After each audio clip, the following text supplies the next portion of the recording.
It doesn't feel very safe because if they came into our house and they did anything they wanted without any way of protecting ourselves, this is a very unsettled grounds. This is not, this is Israel. We are in the 21st century. We should feel secure. We should feel like we have a home to go back to. And many people in Israel, unfortunately, are not in this space. لله يا رب، احنا شاردين من العبسان من الموت، كله قصف فوق روسنا، اجل لقينا الموت في خان يونس نفسه، قالوا اجوا منها وروحوا فيها لقينا الموت نفسه. يا ما وين ضلينا بدون نموت في الشارع ولا في الشوارع زيك يا حبيبي يا اخوي، من مكان لمكان شارد يا حبيبي يا اخوي. جابونا على المقابر حبيبي يا اخوي، الله يرحمك. Muy bien, estamos en mesa con Jorge Elba, un sociólogo, investigador, docente. Gracias, Jorge, por visitarnos hoy para hablar de esto que está ocurriendo y que realmente, causa consternación, impacto en el mundo. Las imágenes son terribles de lo que se vive en Israel, de lo que se vive en Franja de Gaza. Sí, efectivamente, lo primero frente a una situación trágica es repudiar la utilización de la fuerza, sobre todo contra civiles, tanto obviamente palestinos como israelíes, que son crímenes calificados en todo caso contra los acuerdos de Ginebra, que no se puede utilizar civiles en el marco de procesos bélicos. Sin embargo, desde hace muchos años en Medio Oriente estamos viendo esta práctica terrible que lleva a una escalada brutal que hoy llega casi a 5.000 muertos, pero que es probable que en las próximas horas sean más. ¿Quién es Hamás? Hamás es una organización heredera de los hermanos musulmanes, digamos, ese mismo grupo que ganó las elecciones en Egipto hace una década atrás y que luego, en el marco de una situación de conflicto interno en Egipto, hubo un golpe de Estado laico. Es una organización teocrática, enemiga de la Organización de Liberación de Palestina, enemiga de la Autoridad Nacional Palestina y que disputa con estas organizaciones la representatividad en la lucha contra Israel en el marco del tema estructural que hay que reconocer que es el gran problema. Hoy está, me parece, bastante lejana la posibilidad de un diálogo, pero claro, digo, lo primero que ¿quién se sienta en la mesa? Claro, la autoridad para las Naciones Unidas es la Autoridad Nacional Palestina, que tiene sede en Nablus y cuyo presidente es Abbas. ¿Eso es lo que originalmente era Arafat? Efectivamente, sí, la OLP. Sí, eso es. Y además tiene un Finalmente Congreso. lograron su Estado.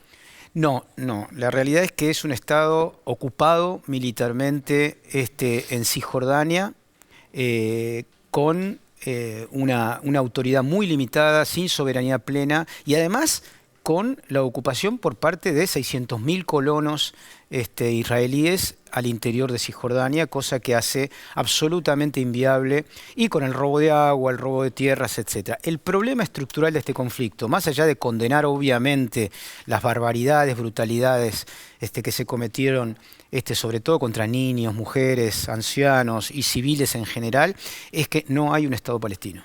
Claro. Es un problema de fondo, digamos. Es el problema estructural. Es el contexto. ¿Y Hamás controla a ese Estado palestino? No.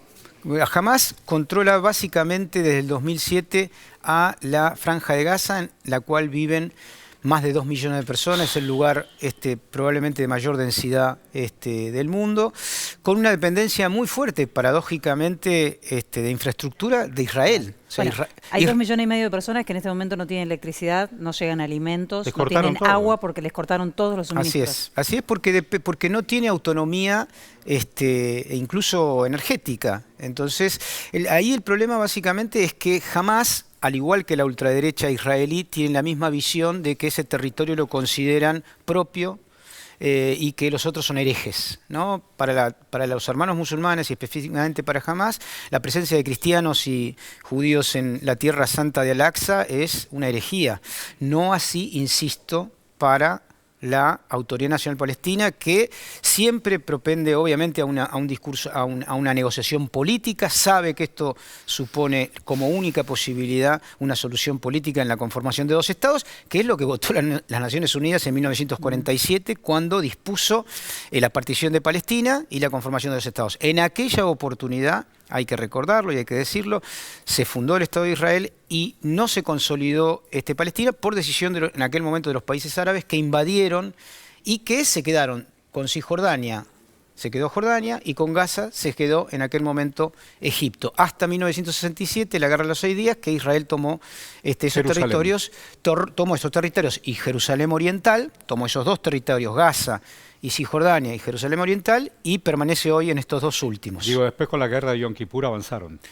Sí, en aquel momento, en realidad hubo ahí también se tomó en aquel momento el Sinaí en el 67 y se devolvió a Egipto en el marco de un acuerdo de paz que hicieron Menachem Begin y Sadat en 1973.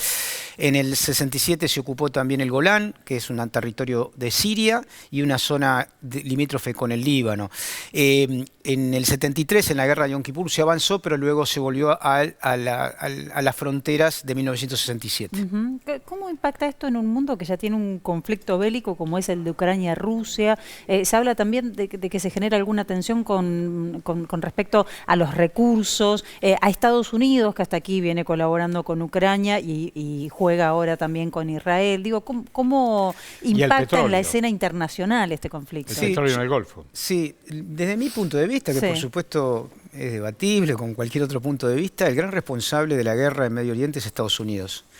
Entre otras cosas porque es el único del Consejo de Seguridad que ha apoyado la posición israelí de no sentarse en una mesa de negociaciones para resolver esto políticamente. Esto ha sido pedido sistemáticamente, sobre todo por la Federación Rusa, antes por la URSS y hoy por la Federación Rusa y por China, armar una mesa de negociación internacional que imponga una frontera para dos países soberanos en paz, y que puedan de alguna manera repararse los daños cometidos sobre todo contra la población palestina, que son 3,5 millones en Cisjordania y 2,5 millones en Gaza, que insisto, están ocupados no solamente militarmente, sino en términos de sus territorios, y que obviamente genera una situación que es utilizado por un milenarismo islámico de Hamás para cometer estas barbaridades que por supuesto son condenables. Gracias, Elvan. Muchísimas gracias. No, por favor, gracias a ustedes.